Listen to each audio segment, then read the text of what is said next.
Alright. So இப்போ ஒரு வேகான idea உங்களுக்கு ஒரு கிடச்சிருக்கும் நம்ம ஏன் ரஸ்ட் படிக்க போகிறோம் அப்படின்னு. பட் இன் ஷார்ட் சொல்லணும்னா ரஸ்ட் உங்களுக்கு க்ளீனான, ஃபாஸ்டான, மெமரி சேஃபான ஃபீச்சர்ஸை கொடுக்கறதுனால நீங்கள் சேஃபாக, கான்ஃபிடென்ட்டாக கோட் எழுதலாம். ஓகேங்களா? நான் போன செக்ஷன்லேயே சொல்லியிருந்தேன் ரஸ்ட்டில் நம்ம என்னென்னலாம் படிக்க போகிறோம்னு. இது ரஸ்ட்டுக்குன்னு பொதுவாக சொல்லிட முடியாது. சரி, ரஸ்ட்டுக்குன்னு ஸ்பெசிஃபிக்காக சொல்லிட முடியாது, பொதுவாக சொல்லலாம். எல்லா லோ லெவல் லாங்குவேஜஸ்லையும் படிக்கக்கூடிய சில விஷயங்கள். முதல்ல ஆப்வியஸாக அதனோட பேசிக்ஸுங்க. நம்ம லாங்குவேஜே தெரியாமல் என்ன பண்ண முடியும்? லாங்குவேஜே தெரியலன்னா வெப்பப்பன்னு தானே இருக்க போகிறோம். ஸோ நம்மளோட சின்டாக்ஸை கிளியராக ஒன்றொன்னா தெளிவாக பார்க்க போகிறோம். அதுவே நல்ல ஒரு என்ன சொல்கிறது, ஓப்பனாக எடுத்துப்போன்னு வைங்களேன். செகண்ட் வந்து டிசைன் பேட்டர்ன்ஸ். டிசைன் பேட்டர்ன்ஸ்னால் என்னென்னா, நீங்கள் ஒரு கோட் எழுதுறீங்க, அந்த கோடை வந்து எப்படி நீங்கள் ரீயூஸ் பண்ண முடியும், ஆர் ஒரு விஷயத்துக்கு மட்டுமே நீங்கள் எழுதாமல் பல யூஸ் கேசஸ்க்கு அந்த கோடை எப்படி நீங்கள் அடாப்ட் பண்ண முடியும் அப்படின்னு. இதை இன்னொரு வார்த்தையிலையும் சொல்லுவாங்க, இடியமேட்டிக் கோடுன்னு. இப்போ ஒரு பர்டிகுலர் ஃபங்க்ஷனோ இல்லை ஒரு பர்டிகுலர் ஃபங்க்ஷனாலிட்டிக்கு நீங்கள் எழுதுனீங்கன்னா அந்த அதுக்கு மட்டுமே நீங்கள் யூஸ் பண்ணாமல் எப்படி நீங்கள் ஓவராலாக, அதாவது தொலைநோக்கு பார்வையோட நீங்கள் எப்படி நீங்கள் எழுத போகிறீங்க அப்படிங்கிறத சொல்லிக் கொடுக்குறது அந்த டிசைன் பேட்டர்ன்ஸ்னு வைங்களேன். ரஸ்ட்டில் அவ்வளோ டிசைன் பேட்டர்ன்ஸ் கிடையாது. ஏன்னா கேங் ஆஃப் 4 புக்குன்னு ஒன்று இருக்குது, ஒரு 30 பேட்டர்ன்ஸ் இருக்குது. இந்த நீங்கள் இன்டர்வியூஸ்லாம் போனீங்கன்னா இந்த சாலிட் டிசைன் பேட்டர்ன்ஸ் என்னன்னு கேட்டிருப்பாங்க. அந்த டிசைன் பேட்டர்ன்ஸ் எல்லாமே இதுக்குள்ளே வர்றது தான். பட் ரஸ்ட் வந்து ஒரு ஆப்ஜெக்ட் ஓரியன்ட் ப்ரோக்ராமிங் லாங்குவேஜ்னு சொல்ல மாட்டேன், அதனால் கம்மியான டிசைன் பேட்டர்ன்ஸ் இருக்கும். மூணாவது முக்கிய ஒரு ஆள் கன்கரன்சி ஆர் parallelism, ரொம்ப ஸ்பீடாக எழுதுறேன், தப்பா எடுத்துக்காதீங்க, ஆர் ஏசிங் ப்ரோக்ராமிங். இந்த மூணுமே என்ன மெயினாக சொல்ல வருதுன்னா, உங்களுக்கு ஞாபகம் இருக்கா பழைய வீடியோவில், ஆர் அதுக்குள்ளே பழசாயிருச்சா, போன செக்ஷனில் இருக்கிற வீடியோஸில் நான் சொல்லியிருப்பேன் ஒரு ப்ராசஸ்னா என்ன, ஒரு த்ரெட்னா என்னன்னு. நீங்கள் யோசிக்கலாம், இப்போ ஒரே ஆள் வந்து இப்போ உங்களுக்கு நான் ஒரு பீஸா செஞ்சு தாங்கன்னு நான் உங்களுக்கு ஒரு ரெக்வஸ்ட் வைக்கிறேன். அப்போ நீங்கள் பீஸா செஞ்சுட்டு வருவீங்களா? நீங்கள் என்ன பண்ணுவீங்க, ஃபஸ்ட்டு மாவு வந்து தேய்ப்பீங்க, அதுக்கப்புறம் பேக் பண்ணுவீங்க, அதுக்கப்புறம் அதுக்கு மேலே டாப்பிங்ஸ்லாம் போடுவீங்க, சீஸ்லாம் போடுவீங்க. எனக்கு பீஸா செய்ய ரெசிபி தெரியாதுங்க, அதனால் don't point me on that. But what I'm trying to say is, நீங்கள் ஒரு ஆளாக நிறைய விஷயத்தை ஜகிள் பண்ணுவீங்க, கரெக்டுங்களா? அதுதான் கன்கரன்சியோட வேலை. Concurrency is more like multi processing. You're processing multiple things at once as a single man or single thread, you could say, or a single core anywhere. அதனால இது வந்து கன்கரன்சிங்கிறது parallelism இல்லைன்னு சொல்லிட்டு ஒரு பெரிய வீடியோ, ஒரு ஆர்டிக்கலே இருக்குது. ஏன்னா parallelismங்கிறது நீங்கள் ஒரு ஹோட்டலுக்கு போகிற மாதிரி, நீங்கள் மல்டிபிள் செஃப்ஸ் அங்கே பார்ப்பீங்க. ஒருத்தர் வந்து வெறும் பேக்கிங் மட்டுமே பண்ணிட்டு இருப்பாரு, ஒருத்தர் வந்து வெறும் டாப்பிங்ஸ்க்கு கட் பண்ணி அந்த வெஜிடபிள்ஸை கட் பண்ணுறதுக்கு மட்டுமே இருப்பார், ஒருத்தவங்க வெறும் சர்வ் பண்ணுறதுக்கு மட்டுமே இருப்பாங்க. அதுதான் parallelism. ஸோ கன்கரன்சியாலையும் நிறைய விஷயத்த ஒரே நேரத்தில் செய்ய முடியும், ஆனால் அது விட்டு விட்டு செய்யணும். நீங்கள் ஒரு விஷயத்த விட்டுட்டு இன்னொரு விஷயத்துக்கு போவீங்க, இன்னொரு விஷயத்த விட்டுட்டு திரும்பி இங்கே வருவீங்க.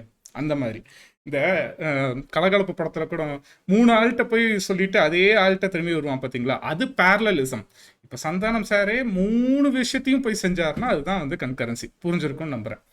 ஏசிங்க்குங்கிறது அதே விஷயத்தையே நீங்கள் வந்து க்ளோன் பண்ணிங்கன்னா, இப்போ சந்தானம் சாரே வந்து ஒரு ஆள் தான், ஒரு த்ரெட்டு தான், ஆனால் அவர் வந்து 3 நேரத்துலையும் அட் அ டைமில் இருந்தா, அந்த மாதிரி வந்து சிமுலேட் பண்ணுற மாதிரி இருந்தா, அதுதான் வந்து ஏசிங். அகைன் நான் இது வந்து இதோட முடிஞ்சது, இதுக்கப்புறம் நான் கன்கரன்சியே சொல்லித்தர போகிறதுன்னு இல்லை, அதுக்கு ஒரு புக்கே இருக்குதுங்க. நம்ம எப்படி அதெல்லாம் செய்ய போகிறோங்கிறத தெளிவாக பார்க்க போகிறோம். நான் ஏன் சொல்ல வந்தேன்னா, நம்ம இந்த லாங்குவேஜில் இதெல்லாம் நம்ம கற்றுக்க போகிறோம் over the course of 1 years or 2 years. 1 years இன்னும் இங்கிலீஷ் தெரியாதப்பா அப்படின்னு. 1 year ஆர் 2 years.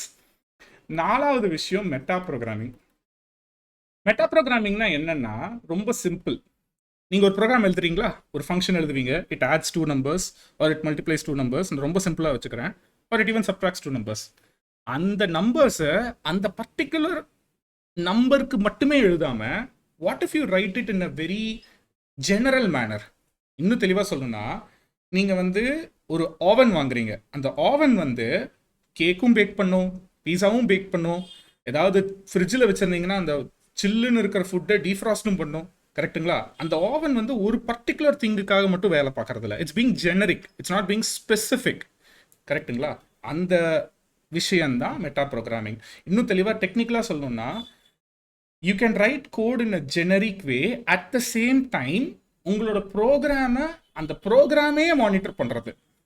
அதாவது a program which monitors itself and its own code is what metaprogramming is.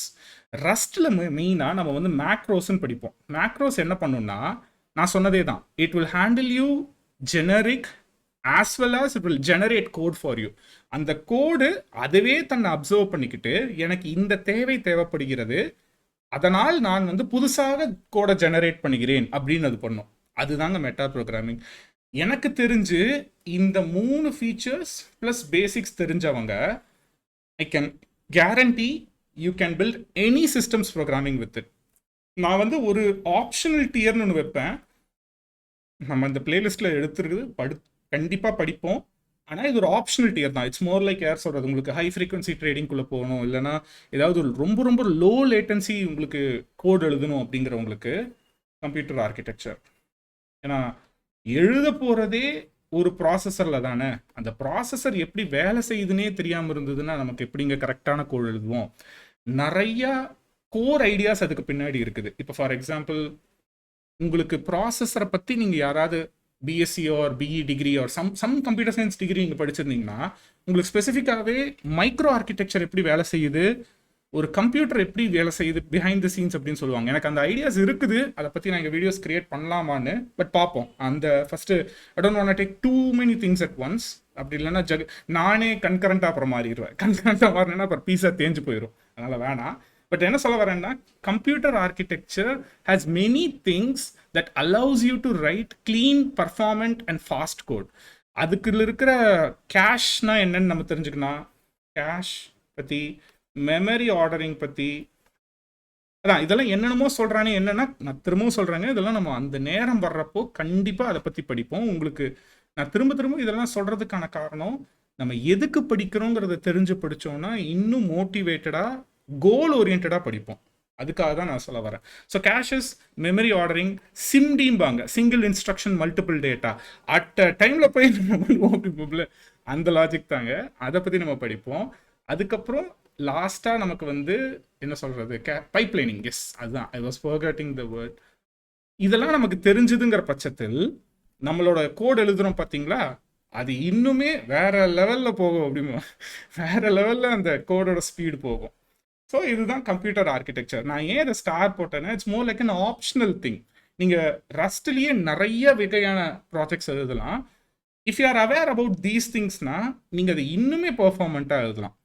So நான் அதனால தான் சொன்னேன், இந்த 5 ஃபீச்சர்ஸும் நீங்கள் எந்த லாங்குவேஜில் முழுசாக படிச்சிங்கன்னா உங்களுக்கு கண்டிப்பாக எந்த ப்ரோக்ராமும் அவர் எந்த ப்ராஜெக்டும் எழுதக்கூடிய ஒரு கான்ஃபிடென்ஸ் கிடைக்குன்னு வைங்களேன். கண்டிப்பாக உங்களால் எழுத முடியும். ஸோ இதோட நான் இந்த வீடியோவை முடிச்சுக்கிறேன். நம்ம நெக்ஸ்ட்டு வீடியோவிலேருந்து will finally talk about rust.